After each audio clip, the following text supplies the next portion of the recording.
Welcome to another episode of the Meat-N-Tater Show. I'm here with my co-host, Meat. Greetings and salutations, everybody. I'm Tater, and we're excited. Well, kind of excited, not exactly excited to bring you this week's show, but we are excited to be together. And we're going to make our way through some meaty facts with the heaping side of buttery, tatery opinions. And this week's topic is mainly going to be George Floyd. But also, we're going to talk about, mention something that kind of came out about Carol Baskins. For maybe some of you guys don't know who Carol Baskins is. She was one of the center characters. I don't know if she was a main character. She's a real person in a show called Main Character. Okay, yeah, in a documentary on Netflix called Tiger King, and allegedly she killed one of her husbands. But there's a bit of a conspiracy theory that turned up about how she may have actually hired the missing ex-husband that abused her. She hired that person to go frame, I can't even remember his name. Guy in Oklahoma. What's his name? Jeff Lowe. Not Jeff Lowe. Joe Exotic. Joe Exotic. That's right. She framed Joe to create a murder for hire plot so that he would end up in jail, and then they would take over his refuge. So yeah, we're gonna leave some notes for you guys to check all that out. Kind of decide for yourselves. It's a real small little snippet. You guys, after you read about it, leave a comment for us about what you think, and we'll engage with you guys down there. And also just make sure if you have an ad blocker, put it on, because you're going to be clicking off ads for 20 minutes before you get to the thing. We're sorry, but it is quite awful, but it seems to be the best source for the information.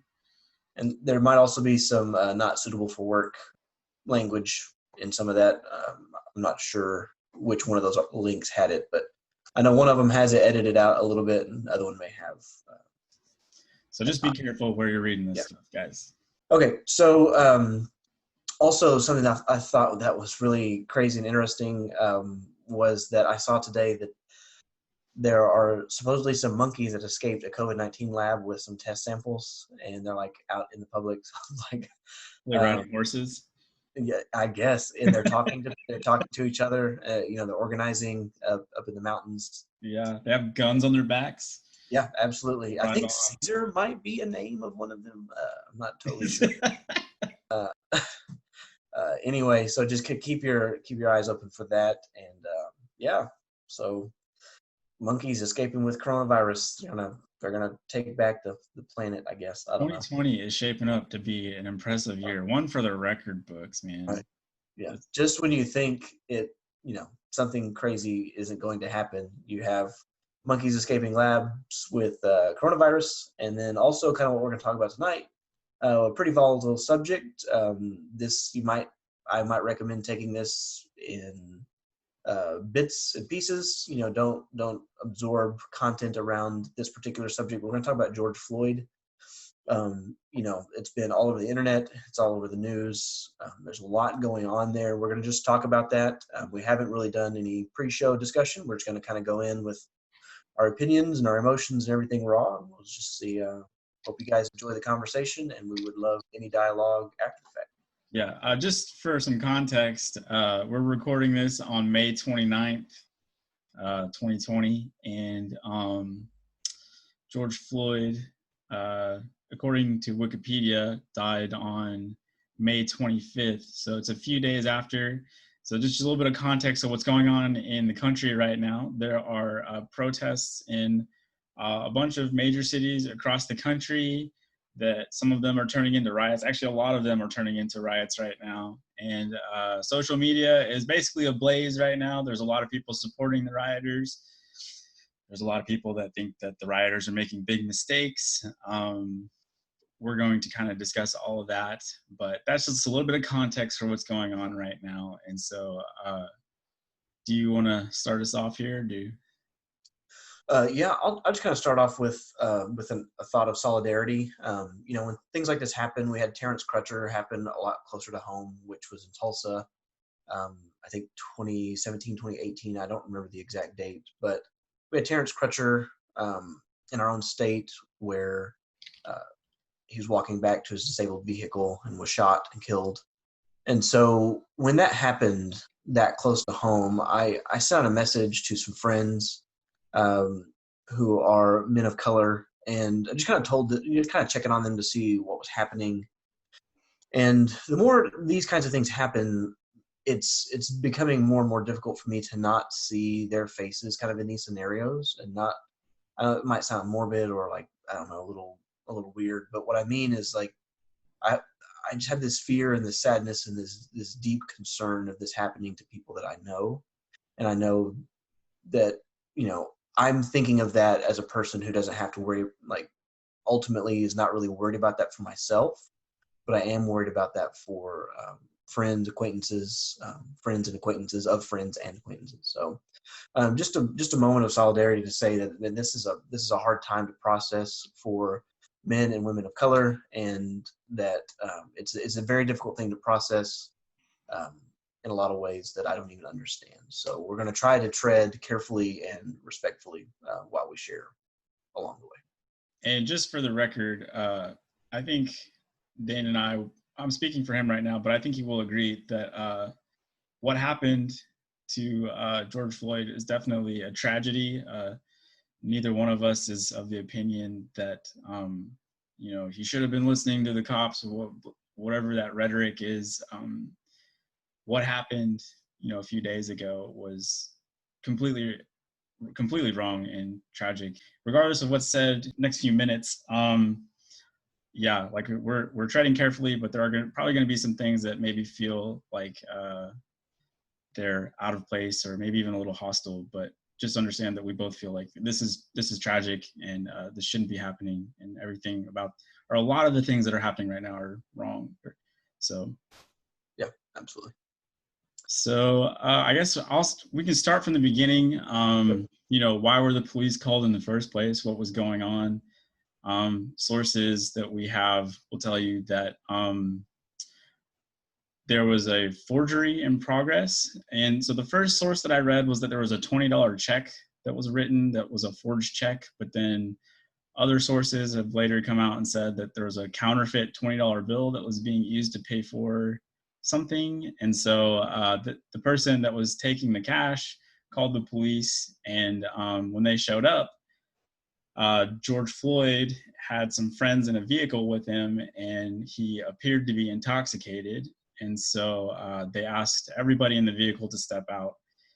And at this point, this was when they put the handcuffs on George Floyd, and they took him over to the sidewalk, and they interrogated him a little bit before they decided to take him to a police cruiser that was kind of catty corner across an intersection away from him. And then that video kind of loses sight of what's going on after that. There is some bystander footage that has videos of what's carrying on from those moments forward. And at one point, you see a police officer. So keeping in mind that George Floyd is handcuffed at this point, and he's on the ground on his stomach. What ensued to get there is not exactly clear, but he at this point, he is on his stomach, and one of the police officers has his knee on the back of Floyd's neck. He is visibly distressed. His nose is bleeding. He's telling them that he's in a lot of pain. He's having trouble breathing. And then one of the bystanders that's getting the footage on their phone, they kind of pan around the vehicle. And while he's saying this, you can see that there are actually two other officers on top of him. So you have one with a knee on the back of his neck. You have one that's kind of on top of his hips. And then you have another one that's holding his legs down. And so there's three officers on top of him, and then one more officer that's telling people, hey, you guys need to back up. We're trying to control the situation. He's basically on crowd control. And then at some point, Floyd becomes unresponsive, and that was when they called the ambulance. A few moments later, he's loaded onto the ambulance, and there's a lot of people that are saying he wasn't pronounced dead until he got to the hospital, but a lot of people were saying, oh no, he was definitely dead before they loaded him onto the ambulance. And so that was kind of that's my recap of what happened. Do you have anything that you want to add to that? I will say I'm going to try to pull this up on my photos, because I did some screenshots. of this, but there is a statement from the defendant, who is the officer who is being held responsible. There is a statement by him. The reason why he was on the ground is that because he was resisting getting into the back of the car. So that's his statement. I mean, we don't have like the video evidence of that. I don't know if the body cams have been released yet. I'm sure at some point that footage might be made available to the public, because sometimes they are in some of these cases. So once that comes out, we can get a little bit clearer picture, and not just the third party video, but like an actual first person view of what's happening from the officer's perspective. But either way, with all that said, he did say in his statement that the reason why he was on the ground in the first place is because he was resisting entry into the back of the car. So that's the only thing I'll add to the recap. Gotcha. Right now, it can't be confirmed. Like Dane was saying, there's no other footage to corroborate his story right now. So basically, it's just what we have is his word so far as the public. How do you feel so far about the situation? So far, I'm just sad and angry. I mean, honestly, I've watched clips of the video in pieces. I haven't watched it in one setting all the way through, so there may be some things I've missed, but I just can't get through it without just extreme frustration, with feeling like I just want to punch a hole in the wall, honestly. Like I just want to have a physical expression, because I'm just tired of seeing this. There was something even in Oklahoma that was released about a Hispanic man who was beaten to death by the cops, and it was, I'm not going to say it was a cover up, because that's too strong of language, and I don't want to mislead people in that particular story. But I'm just tired of the abuse of power, from the simplest to the greatest of expressions. And then I'm just what do I do? There are organizations that you can join. There are platforms that you can participate in. But where I am right now, on my frustrations, where I am right now with my sadness, is just kind of like, that's just kind of where I am. Like, it's consuming a lot of my thoughts. A lot of my thoughts are going towards people I know, seeing people respond on social media, and just seeing anger, seeing frustration, seeing sadness from others. And so that's kind of really where I am. I don't really know if that gives you something to jump off of, or like, much to work with there, but just sad and angry. I'm not gonna lie. When I first saw this story when it got released, I was one of those people that was like, man, I hope this isn't one of those situations where he was resisting arrest and it turns into one of those situations where people are like, if he'd have followed his instructions, he'd have been alive. But I think I've seen enough of the video to see that, and I know, so I think I've seen enough of the videos to say that he wasn't resisting arrest. He wasn't actively trying to get away from the police. I mean, I don't know if you're handcuffed and you're being manhandled by another man. I imagine that there would be some resistance, but nothing like he was actually trying to physically get away from the police. So I don't know what, and then there's that kind of that dead spot in the footage between where he's being ushered to the other vehicle and then he ends up on the ground. Like it's just completely unphotographed. So as far as what's been released to the public so far.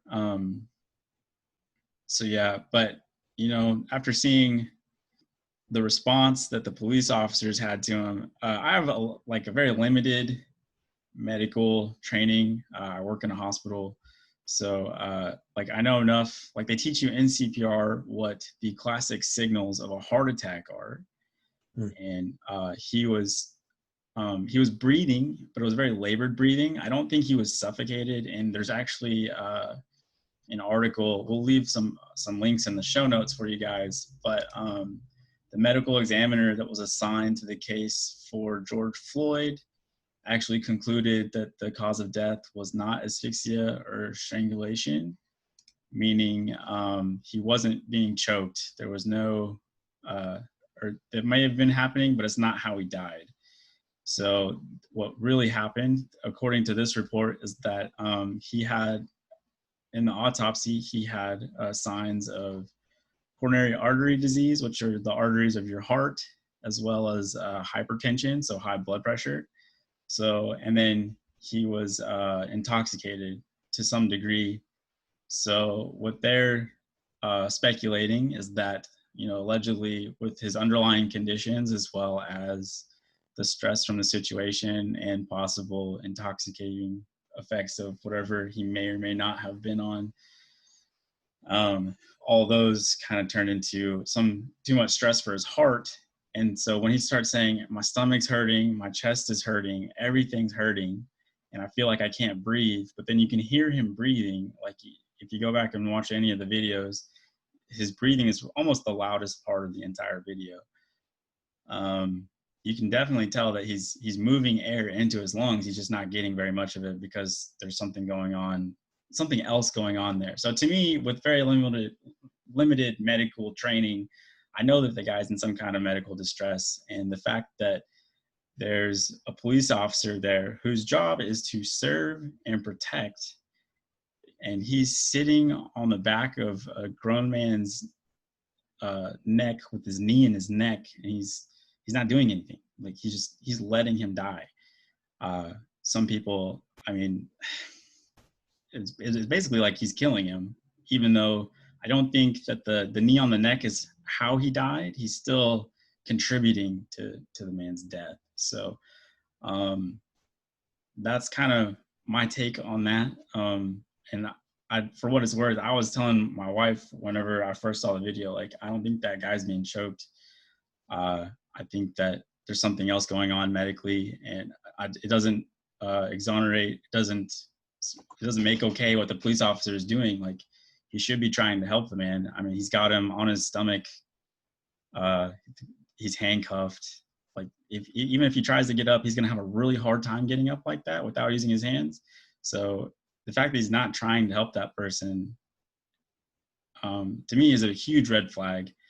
And I think we'll probably get into that here in just a minute. But yeah, they should throw the book at this guy, honestly. Yeah, and that's where I think there are some who want to jump on this information, and they want to take it and say, well, look, this guy obviously didn't kill him. Like, he's not responsible for any of it. And I think this pendulum swings so hard to multiple sides of an argument about responsibility and what happens to officers. And when I read this autopsy report, my heart just sank, because it's like, is this going to be another situation where we have an officer acquitted, or we have no real justice on it based on a technicality of a previous health condition? But I'm hoping that what people will do is they will use common sense, and they will say, okay, if this man had a heart condition, could a restriction, even if it's not full-on strangulation or asphyxia, even if it's not 100% that, a lack of oxygen and a heart condition is a deadly combination. And so your head being turned away from the center of your body with pressure on your neck is not going to allow you to breathe very well. I mean, Max and I, we used to do jiu-jitsu together, and we've been trained in a lot of ways. I'm not an expert. Max is way more advanced than I am. But some of the things they teach you about getting out of some of the holds, or at least to buy time to get out of a hold, is to basically get your chin tucked towards your chest to, like, allow blood flow and allow airflow to happen. Well, you don't have this situation happening with George Floyd. Like, he's in like a worst case scenario, and so maybe his coronary condition and his hypertension could have been, the stress of being arrested and being in this scenario. And I don't want to infer too much, but I also don't want to leave this out. But to be a black man being arrested carries its own weight. So you combine all of these things. Yes, you can say that the knee to the neck is not the direct cause of death, but it is most definitely a factor. that cannot be ignored because of the length of time that he was in that position and the combination of just like you take away good oxygen flow to the heart, it's going to cause problems. Kind of a silly story, but also something that I know for a fact is problematic. I used to be in youth ministry, and I had a couple of the youth over to a house one time. We were all wrestling around, and I got him in a basically a guillotine choke, which is basically you have a headlock. You basically have a headlock on the guy. And just joking around, the guy that I had in the headlock wanted to get out of the headlock multiple times. I wouldn't let him. So I kept like squeeze on his head for probably 10, 15 minutes, like off and on. And the next day he was off balance. He was pale for the majority of the day.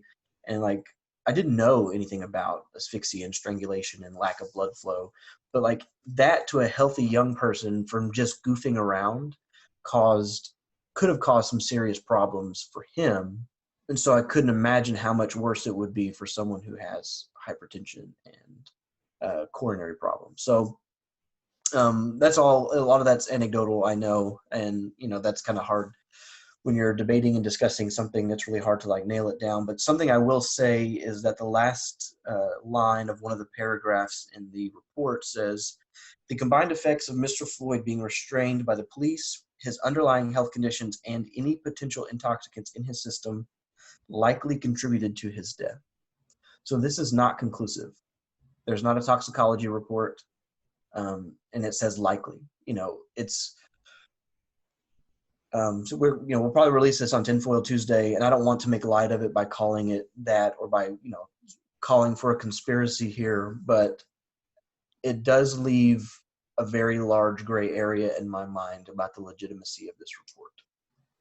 And also, I'll say the family has requested an independent autopsy from the same guy who did Jeffrey Epstein's. Yeah, get a second opinion for sure.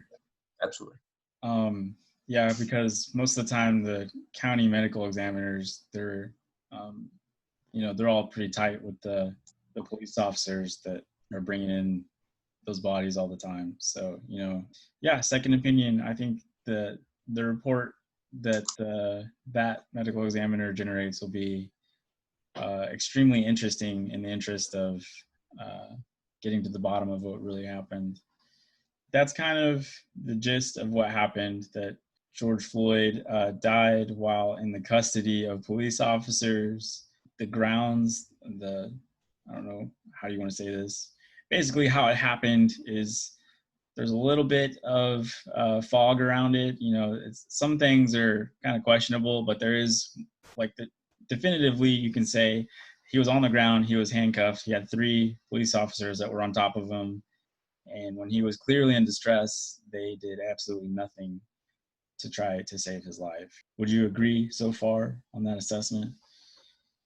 Yes. I mean, the motto that is brought up a lot of times in these scenarios, the police motto is to protect and serve. I may be getting that wrong. I may be misapplying it. It could be out of context. I'll admit that. But that's what, even if that's not the literal or most accurate interpretation of that phrase from a police officer standpoint, it is a public's interpretation that a police officer is going to protect and serve their community, the individuals in a case, even if they are the perpetrator. And that's where a lot of frustration comes in for some, is that even if you're committing a crime, you still have a right to live.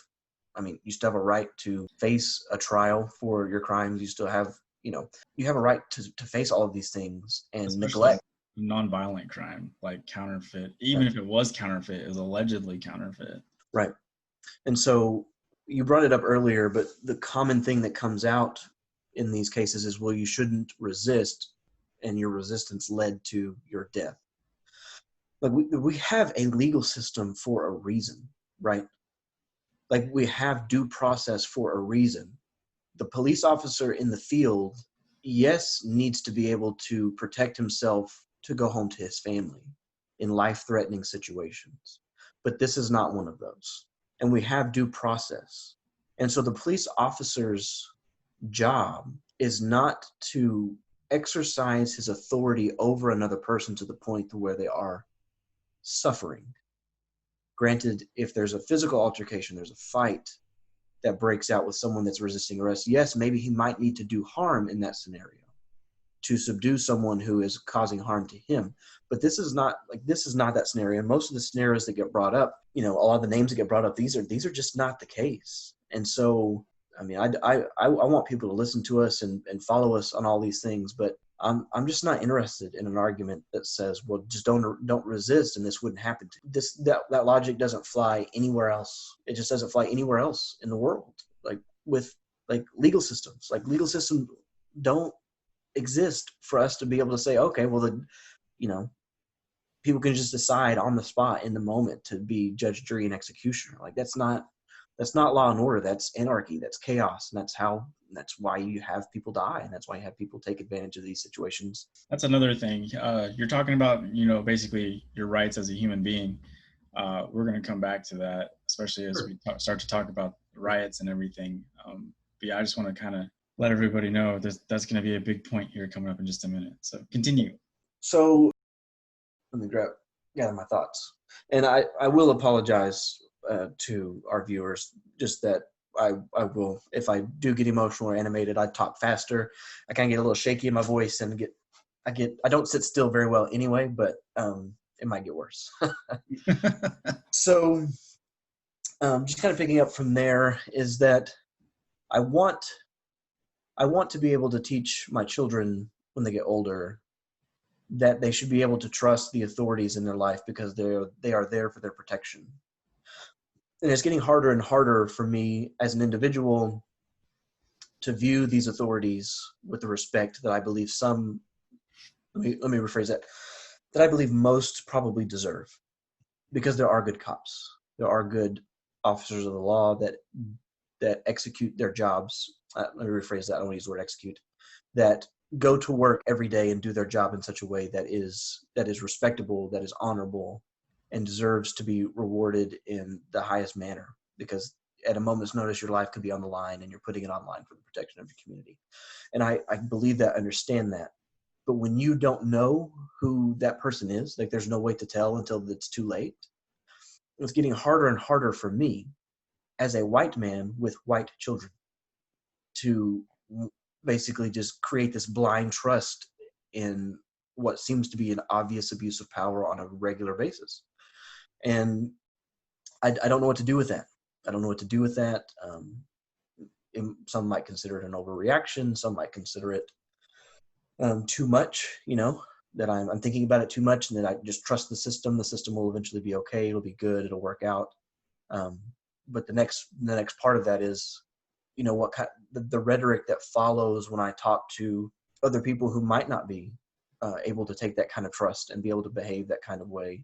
That's just again where I'm going to fall along the side of saying that a person shouldn't resist. It's just not a good response. To me, it's intellectually dishonest. It is calloused, and it is, honestly, I think it's a coping mechanism for people to be able to not engage that emotionally, to not let the emotion of the loss of life set in the way it should.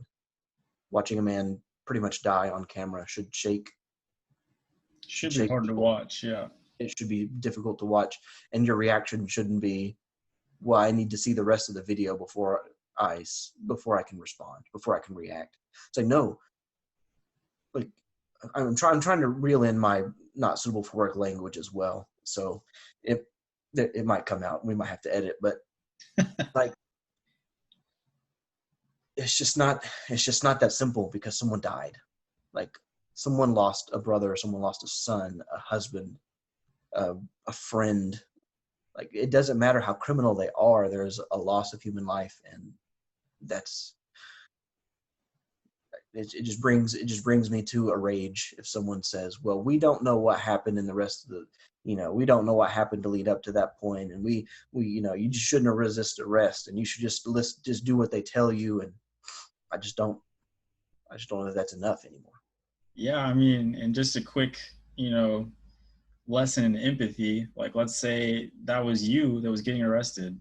Let's say that whatever you're doing, the police officer interprets you as resisting arrest and puts you on the ground, piles on two of his colleagues on top of you, and then you start to have a heart attack. but there's no sympathy from the police officer because he thought you were resisting arrest, and he's going to, drop a knee on your neck, and his other two colleagues are going to hold you down. Just imagine like the terror, the horror that you would feel going through something like that, and then like you're helpless because I mean I can't imagine. I don't even want to try to imagine what he was feeling as like those last few moments of his life. Like he knew at some point he knew that I'm not going to make it after this, and yeah, it's like you said, you shouldn't be able to watch that and not feel something. If you can, I don't know. Probably I don't want you to listen to the show if you can do that. Right. Yeah, so I don't want to get there yet, but we're getting into some of the. I think what we're talking about, like what we're feeling right now, our emotional response is probably a similar response that a lot of people have felt across the Minneapolis area. And so what that turned into over the few nights after George Floyd's death was not televised, but made known across social media, it started to turn into protests. And your First Amendment right is to peaceably assemble. So good on those folks for doing that. Like I think that personally, I don't think that this was something that was racially charged.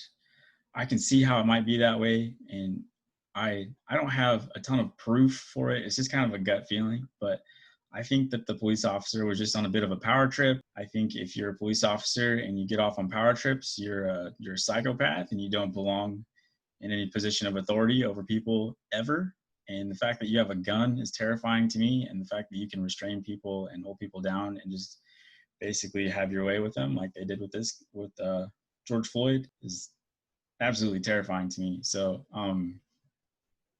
well, real quick before we get into the riots, I do kind of want to bring something up and just kind of get your thoughts on it, because this was a part of a discussion I had earlier today about whether it was racially charged or not.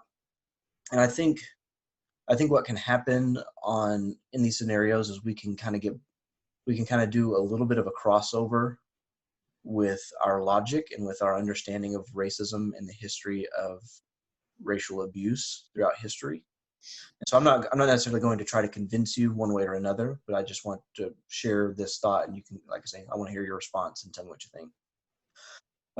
But basically, how I'm seeing this is that let's just go one direction real quick. Let's just say that this officer is not a racist and did not do what he did with racial intentions. To someone who has experienced racism, or to a group of people, or to generations who have experienced racism, I don't know that it has to be because of what it looks like. Now, there may be a response that says, well, that's illogical, or that's not fair, or that's not right to the officer, that if it's not a racially charged thing, that he shouldn't be considered a racist. But you have centuries of the authority looking one way and the oppressed looking another, and there being a cyclical pattern of abuse of power. And it's just this cycle is over and over and over again. And the people that are the ones that usually try to say that racism is over or it's never existed are the ones in power, while the ones who are under oppression have to continue to say, no, we still face this in these little ways or these big ways. And then you have generation after generation facing their own version of that. So I think that we can take the one small piece of history of George Floyd, we can take the argument and say, well, this wasn't racially charged by him or by the police department. And you might be able to win that argument, but then you expand that over the course of hundreds of years. And I think that argument is hard. It's hard to hold tight when you just see the abuse of power on repeat. Yeah, I kind of see what you're saying. I have like kind of a general nod to what you're saying. I do think that I don't want to say this in a way that's like makes me sound like a horrible person, but I do think that stereotypes are useful, And here's what I mean by that. If you think about like when people were back in like caveman days, if you see something that has sharp teeth, 4 legs, and is really furry, before you even decide whether it's a tiger or a lion, you're going to see these things about it, and you're going to say, this thing is probably dangerous, and I shouldn't go anywhere near it. So that's a situation where stereotyping is useful, and it has led to, you know, the proliferation of the human species across the entire planet. I don't think that there's much that you can do to argue about that. There is some basis for being able to stereotype things quickly so that the mind can move on to tasks that require a little bit more complexity to try to figure things out. So that being said, going into like a modern day stereotype where people of color see police officers, and with all of the events that are going on, they're going to see police officers and develop this other type of stereotype where instead of seeing them as people that are there to serve and protect, I always hear this kind of a kick or kind of a jab at police officers. Like, I thought your job was to serve and protect, not harass and collect. But, you know, after seeing things like this across the news all the time, it's kind of understandable that, you know, people might start to feel that way about the police force because this is all they see on the news. So that's kind of how I feel about that. If they see this in the news all the time, they're going to start to feel that way. And then as they begin to experience interactions with the police force this way, it'll only kind of reaffirm those feelings, those emotions that they have about the police. Does that kind of answer your question? Yeah, I'm not sure if I had a question, but it is a good response.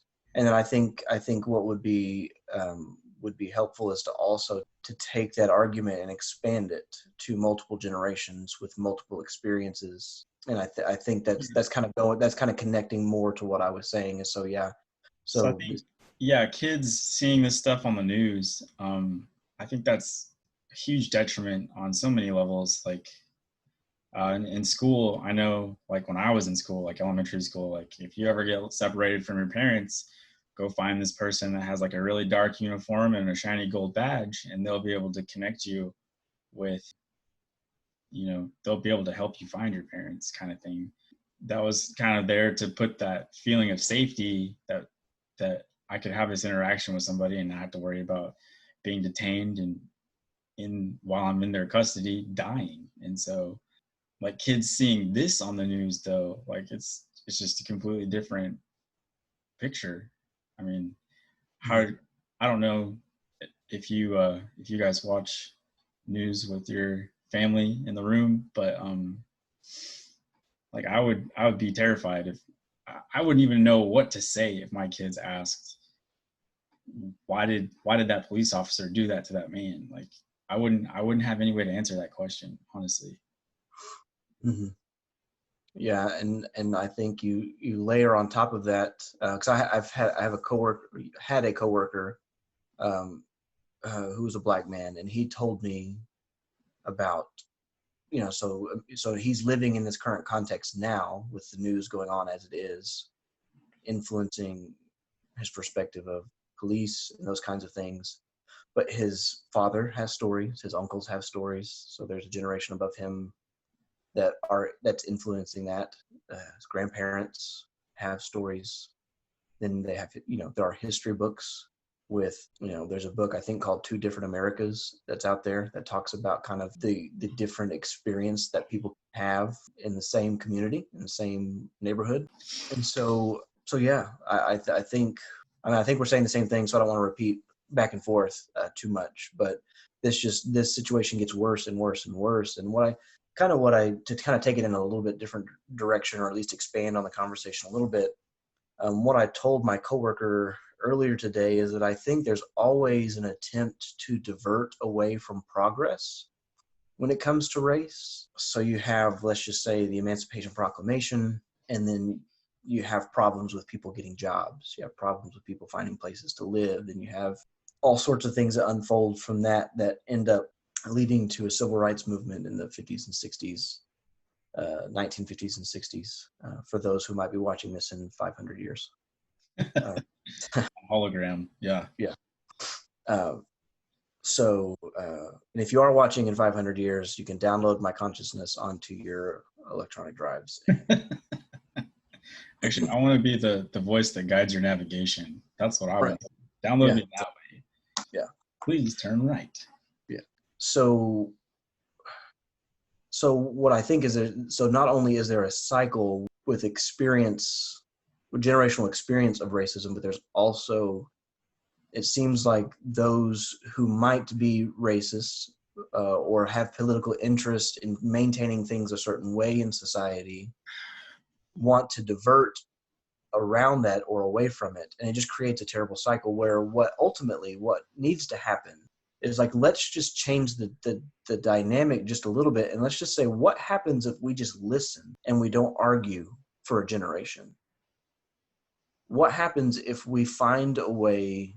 Now, I don't want to necessarily get into a deep dive on reparations right now, but what if we just listen about the idea of reparations for a generation?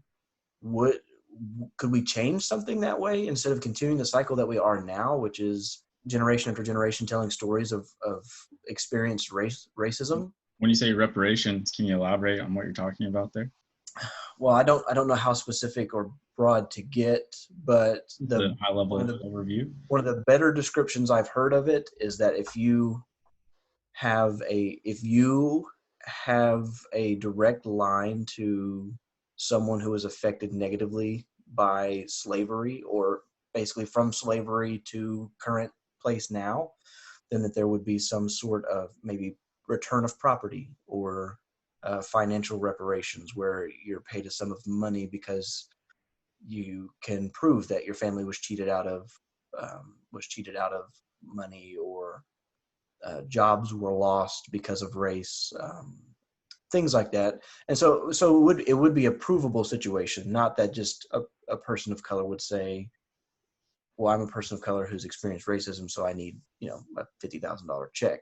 And the information I'm saying now is coming from people of color. Like, I'm not taking this information from people outside of that context. So that would be kind of probably the most specific way I could talk about reparations, is like a provable way that your life or your family's life has been impacted by racism or slavery, and then compensation would be appropriate to that.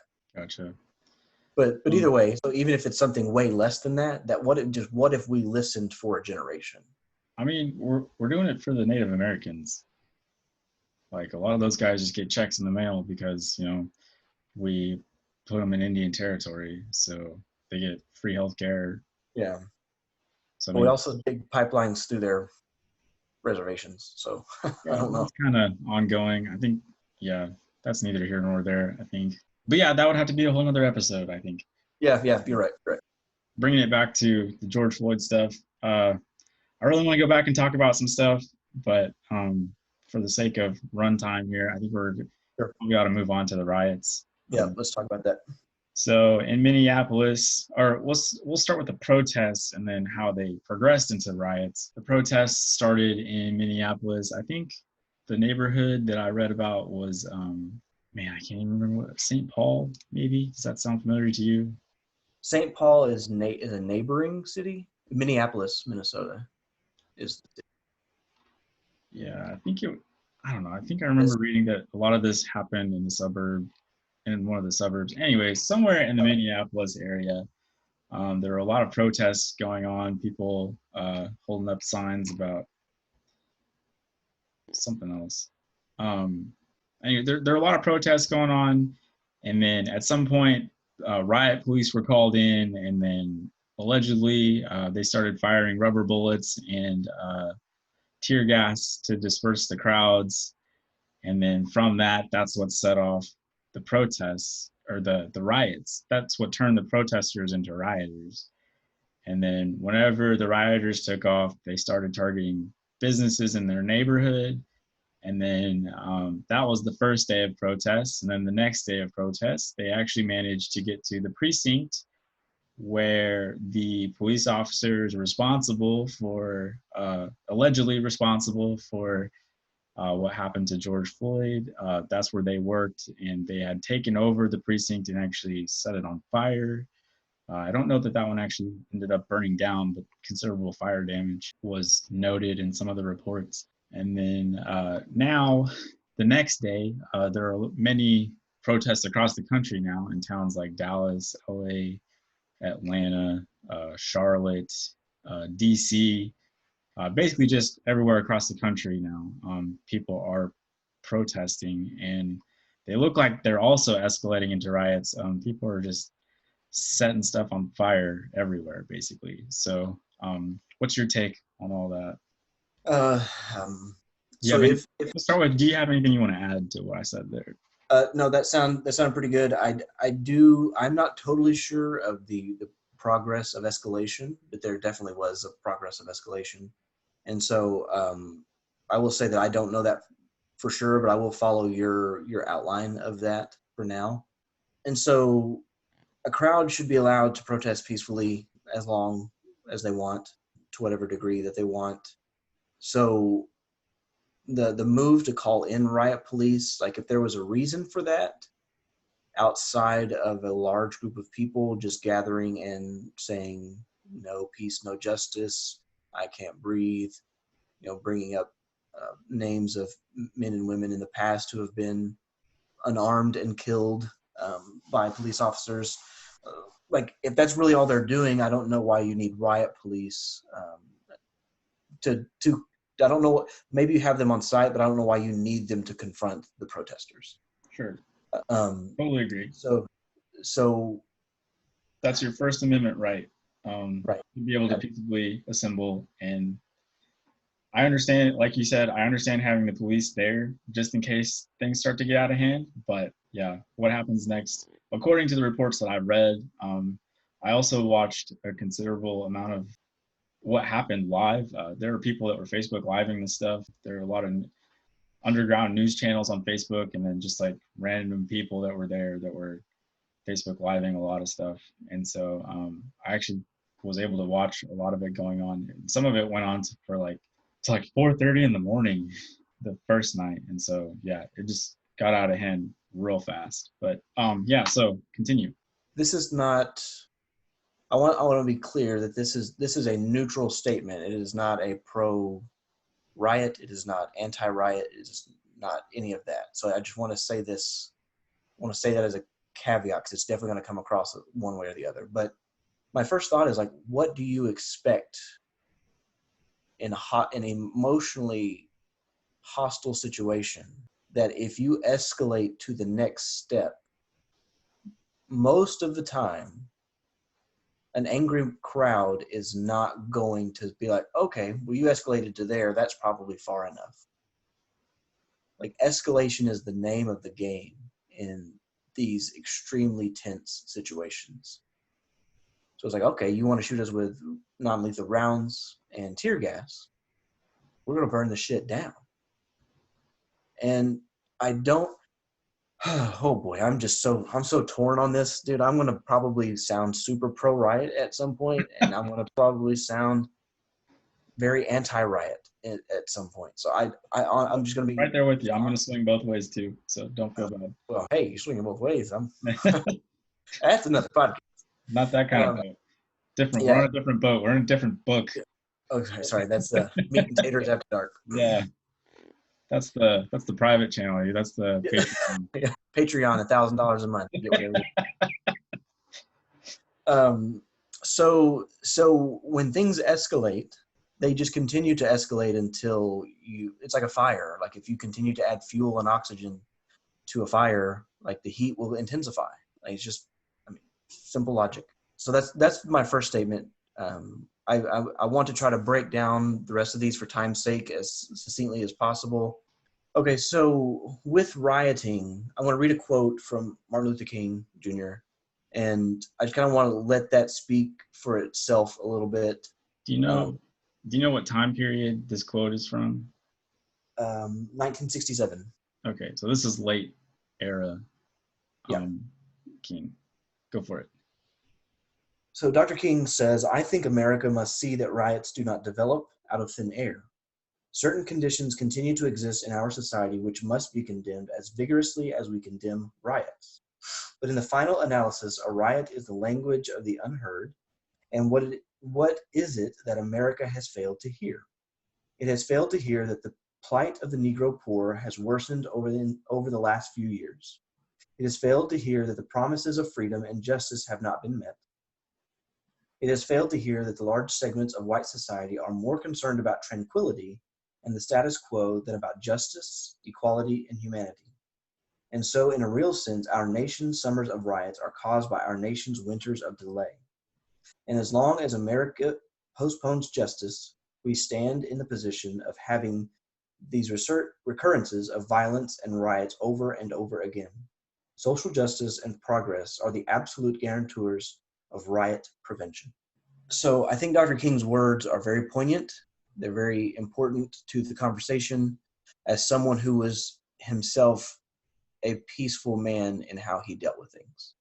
So it's really important. So while I was asking the year that he said that, or that was attributed to when he said these words, is that a lot of King's early stuff is a lot more optimistic, a lot more idealistic, a lot more peaceable. And then there's something that happens to him. I can't remember the story exactly, but I think he experienced a lot of the racism that he was trying to combat, and it changed him, and he came out on the other side. And a lot of the things that he said were really, really different, like after all of that happened. And it was, so like, it kind of gets to what you're talking about. This is where I kind of swing one way on rioting, where I think there is a time and place for it. There's all kinds of memes floating around Facebook right now about Boston Tea Parties and stuff like that. Right. And that's when I think rioting is okay, whenever it is to combat tyranny. And this is part of the reason why I think that a lot of what happened in this situation was not racially motivated, but just one guy on a power trip. But the fact that it was, it wasn't just one guy on a power trip, it was 4 guys on a power trip. And in previous occasions, like some of the other cases we mentioned at the beginning of the show, but there's other memes talking about, I can't go watch birds, I can't go walk down the street, I can't go for a swim. All those, all those hashtags of people talking about people that died for police brutality. Like, if you're going to start to riot and you feel like this is tyranny, with all the evidence that you've kind of come up with in that situation or in that way, it makes sense. But where it becomes problematic is whenever you turn, I would say that this is kind of a rage-fueled riot.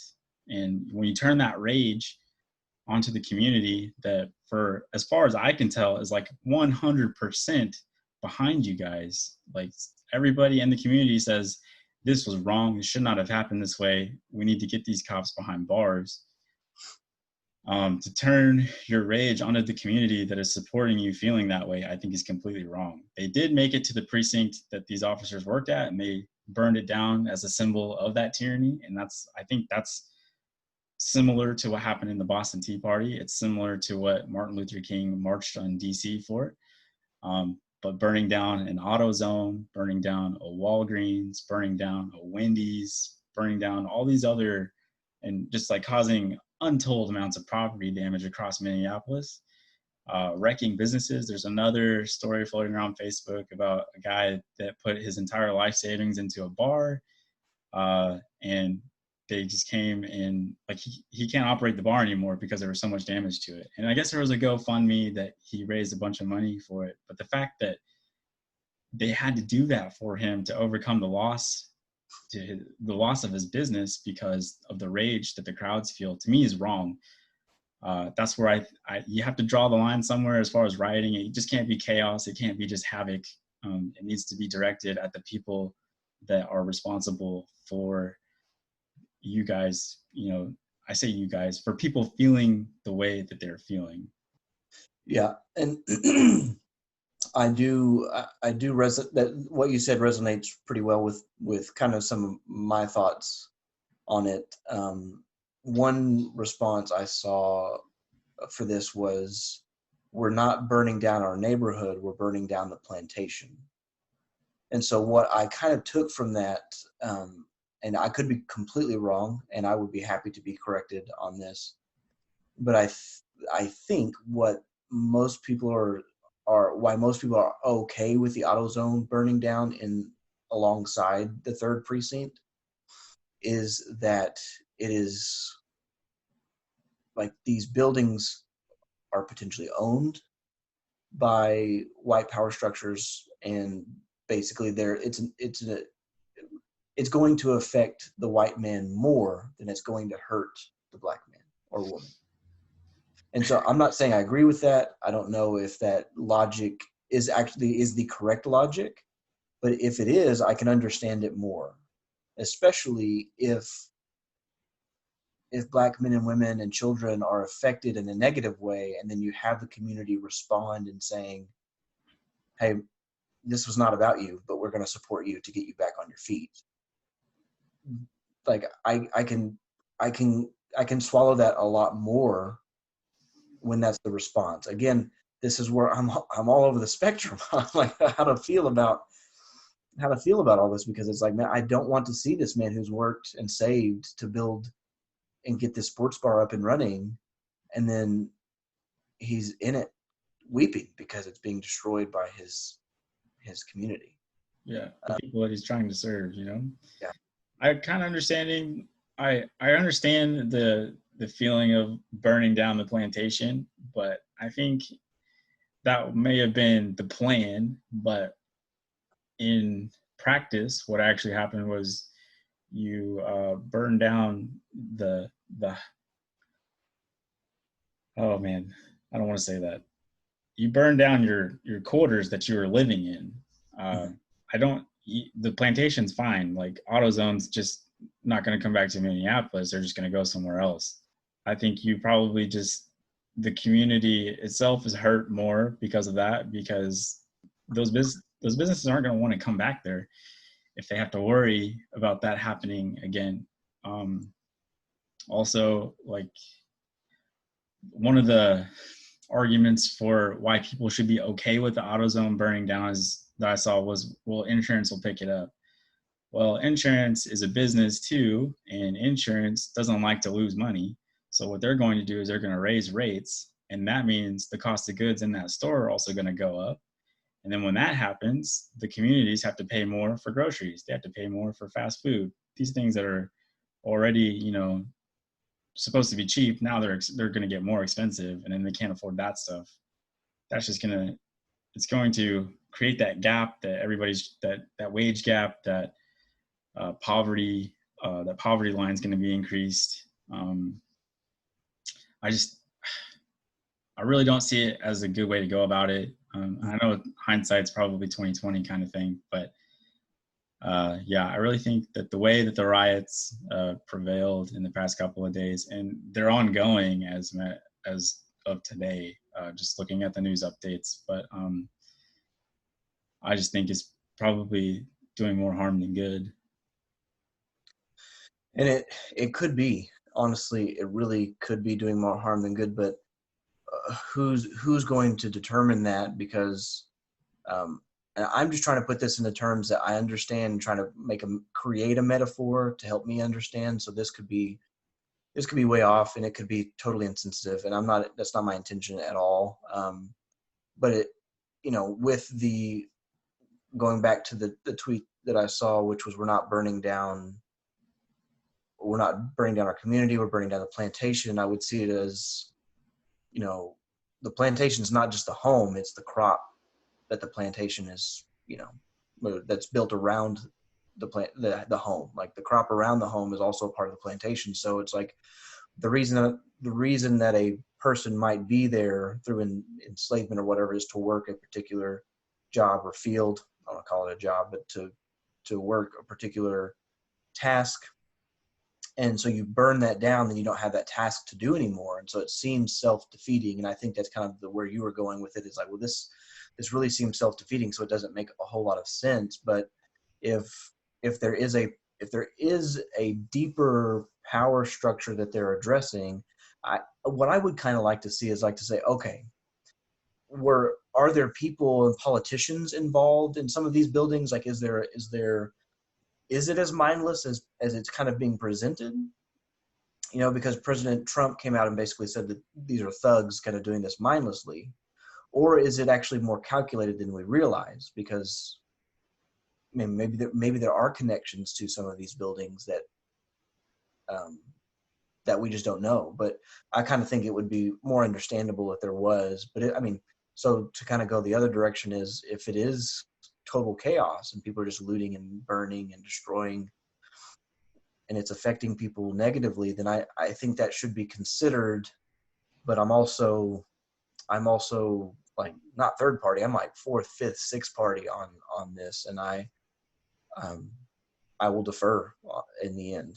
And that may sound like a cop out or like I don't really want to. Yeah, Dane, it is a cop out. You're supposed to be the taters. You're supposed to be the opinions, bro.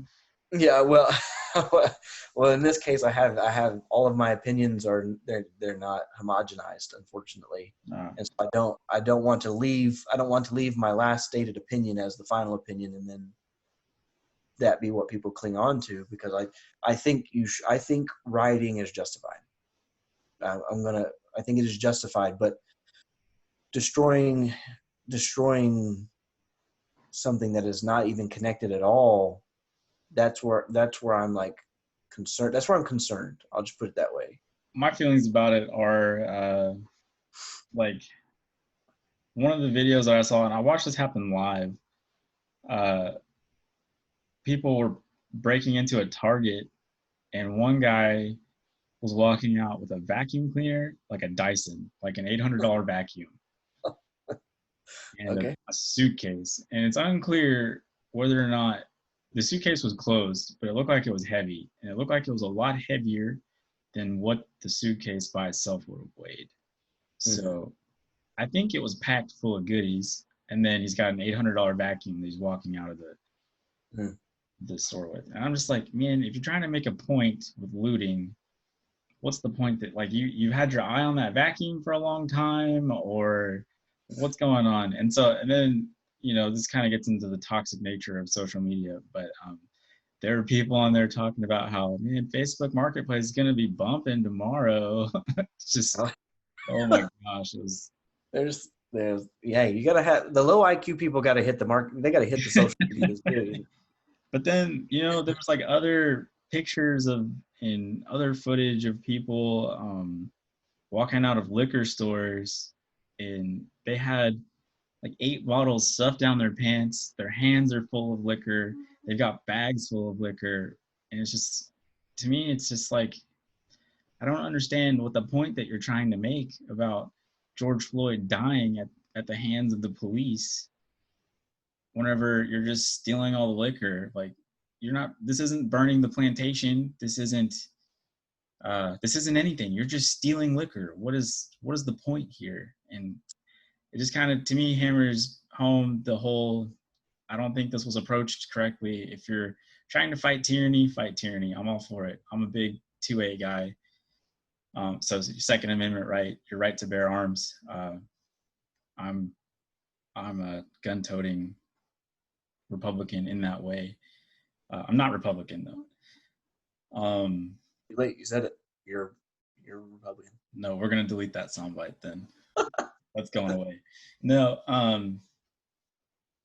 So part of that though is combating tyranny, and stealing liquor is not how you would like stick it to the man kind of thing. To me, that's how I feel about that. So. Yeah, and again, just to reiterate, if there is some connection, I would like it to be made as public as everything else, just so that we can know, like if there's a connection, please show, like not me, like as an individual, but me generically speaking, like show the world. Those nuts for everyone. How does all that Jack Daniels help you? How's that going to help you through this, man? Hey, liquid courage, baby, liquid courage. Right on. So yeah. I do kind of want. I've got something else, unless you do, to kind of throw in there as well. I was just saying, a lot of this is spreading to other parts of the country. There's a CNN building that's currently under protest.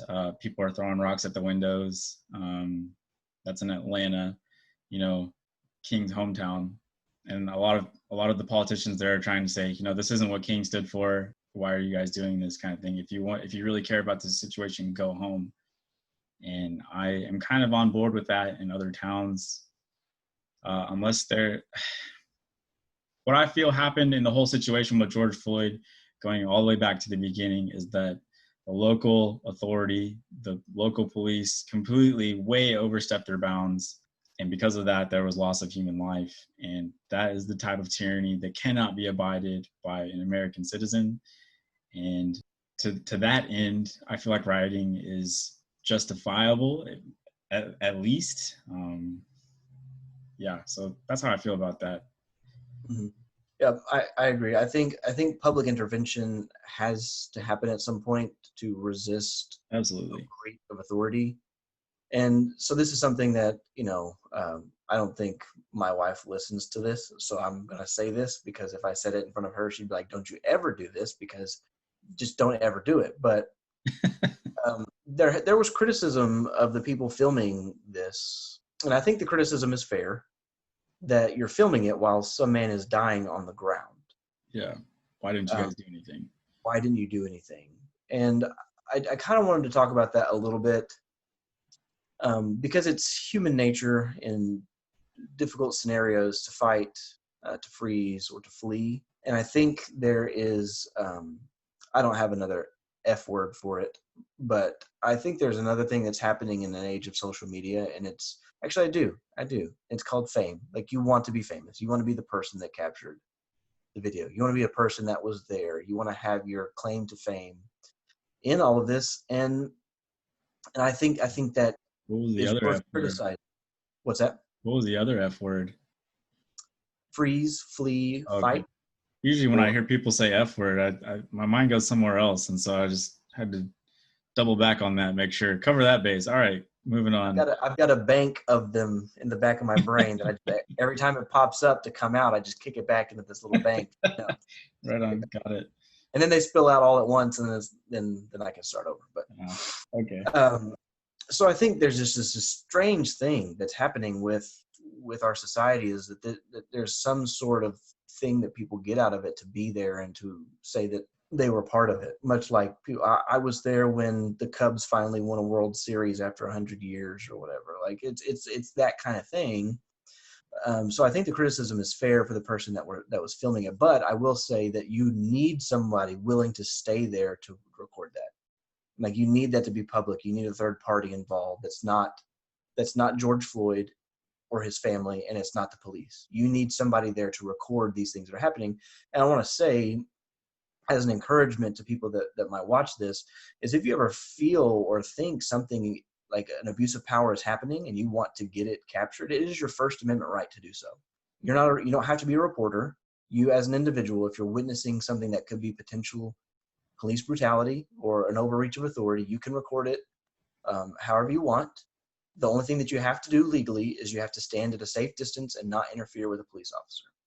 You can find that at an ACLU website. You can find that on your local government websites. Like, you can find that anywhere. Like, that's the thing that lawyers will tell you. I've seen it on lawyers' websites. Like, I want to encourage getting more and more on film, because here's something that's going to happen. Not only are riots kind of a way to make this happen, but public intervention in a nonviolent way is also going to have to work. Because if every neighborhood across America, the police officers know that it's possible they'll get filmed at every stop or every situation, they know that they're going to be on film and this will hit the public, you create another layer of accountability that's not within the system. So while the criticism is fair of people who are filming and people not jumping in, it is important for people to exercise that First Amendment right so that a truth can get out as it needs to. But also, I will say this is the part that will get me in trouble, is that sometimes you might need to be willing to be arrested. Like, this is what's been rolling around in my head, is like, if you see someone maybe potentially losing their life, like, I'm not saying you have to be a hero. I'm not saying am looking for an opportunity to be a hero. But if we really care about it and we see ourselves in that situation, maybe we do need to step in and physically involve ourselves. Now, the Meat-N-Tater show, for legal purposes, is not endorsing that we vigilante justice. Have vigilante justice, not at all. But but you can't, like, you don't have to just stand there. You don't have to just stand there. If You you also don't don't have, stand there, wear a mask. Which y'all are supposed to be wearing masks anyways. It's right. COVID-19 out there. Yeah. So confrontation is okay. Yeah. Yeah. It seems like COVID-19 is going to be what people want when this year is over. It's going to be like, okay, Yeah. did everybody get their COVID-19 trophy? Like, Yeah.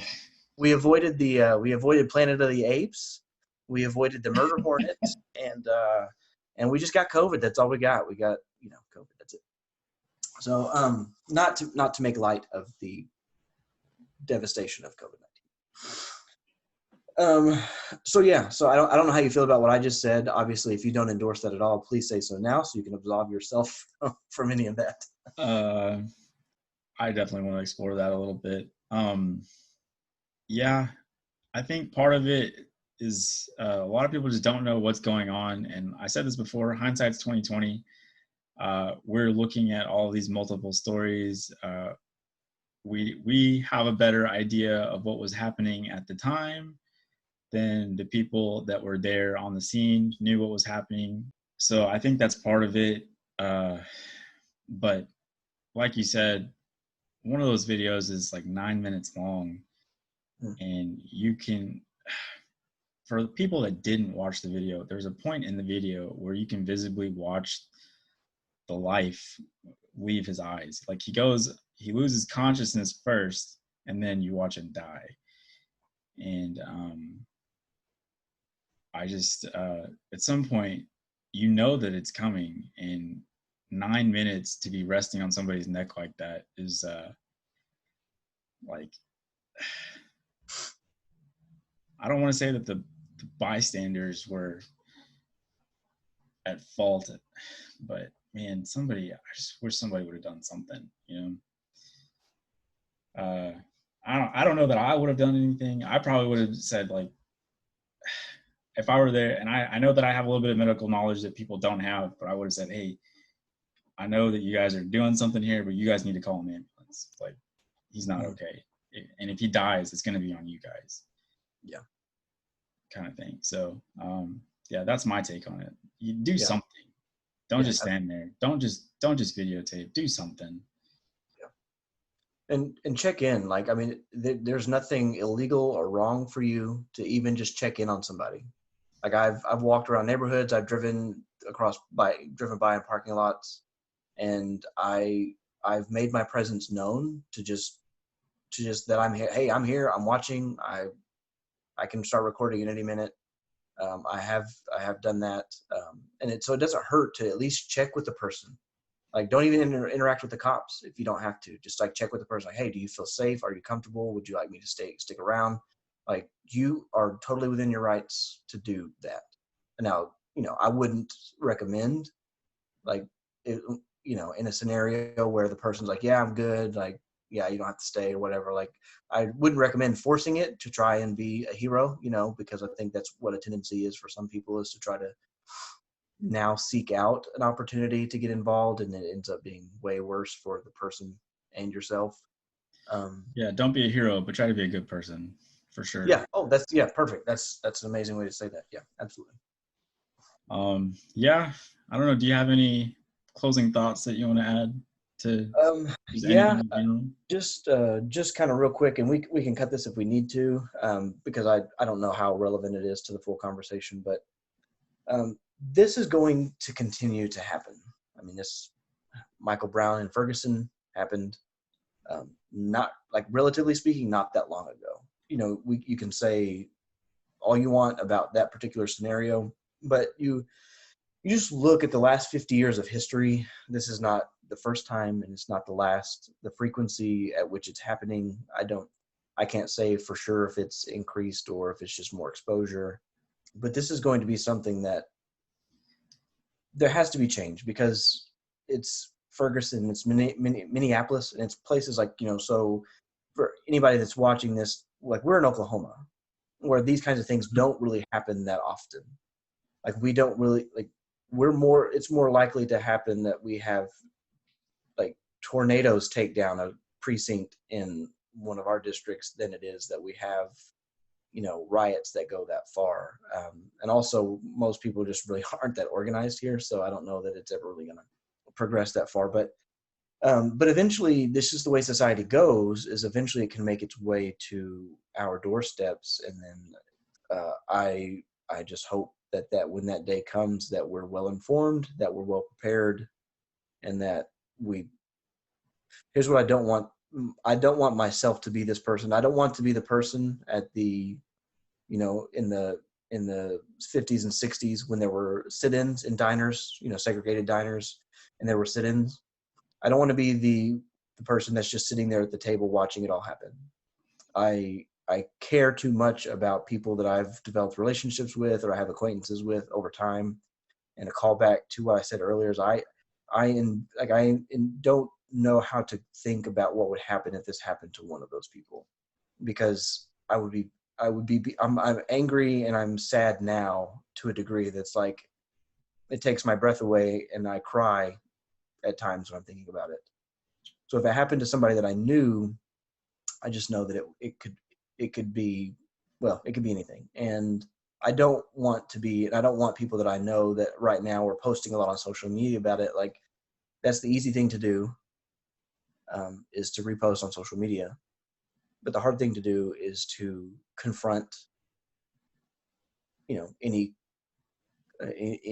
way that you're complicit, or any areas where you might just need to grow. Just read a book, you know what I mean? Like, just read a book about this that's not written by a white person. Read many books. There are tons of books out there. So just inform yourself, be prepared, understand legal ramifications of your involvement in scenarios, be an advocate. Like, just be an advocate for people. Like Max said, like, don't be a hero, but be a good person, and just be prepared for that opportunity when it comes up. So I think that's probably all I have on the topic now, I guess. I would just like to say that a lot of what's being thrown around right now is being touted, like these events like these are being touted as systemic racism.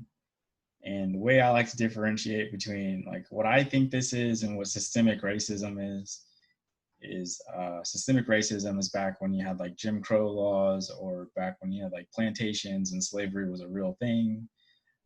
Things like the Three-Fifths Compromise, things like that, where it wasn't just people acting differently towards people. It was literally the law of the land that people are different, like separate but equal. That's, to me, that's what encapsulates systemic racism. So am I going to say that what happened wasn't racism, that because the officer was white and George Floyd was black? I think that it's obviously a possibility, but I personally don't think it was, because I don't believe in the systemic racism that people are talking about. And I know a lot of people will say, well, that's you talking from your privilege. And I understand that viewpoint. I don't think that's what's happening here. I don't know how I can rebut that response though, but I just think that I think this is one of those isolated events where somebody was on a power trip and that power trip cost somebody their life. And so anyways, I said all that to say that, as much negativity that will be generated in the media for the months and possibly years and decades to come with all of that, I wanted to leave another link in the description of evidence that there are police officers that are really good people. White officers being friendly to colored people, colored officers being friendly to white people, as evidence that, maybe what you think of as systemic racism is not you, Dane, but you, whoever our listener is, that systemic racism is not, or what you think of as systemic racism is not as prevalent as maybe that you think it is. That there are good people, like there is more good out there, but just you don't see it in the news because anymore, it's just the good stuff is not newsworthy. So that's how I feel about the subject. Yeah. Cool. All right. Well, if you don't have anything else to add, we'll go ahead and shut it down. Thank you guys for tuning in. Please subscribe, comment, share, tell us what you think. If you're listening to this on a podcast platform, leave us a review and check out all the sources that we talked about in the show notes. And we can't wait to hear from you guys. Yeah, and don't forget to follow us at M-Tater Show on Twitter. Not a lot of activity there. We don't have many followers. Hey, I think Alex, we have 13 subscribers though on our YouTube channel. So yeah, thank it's you ticking guys. up. So Yeah. I'm pretty excited about that. I can't tell you how happy I was the first time I got an email that it said you have a new subscriber. I jumped out of my chair. I'm like, yeah, so excited. Yeah, I don't know who that person is by any means, but That's okay. thank you for subscribing. If you're watching these videos and you're subscribed, you've commented, like this is we do this for you. Yeah, we do this for you, for ourselves, and for the hope that we'll be famous one day. So so don't forget to follow us there. Until next time, keep those tinfoil hats polished. And this is me saying, don't let the lizard people bite. See ya. See ya.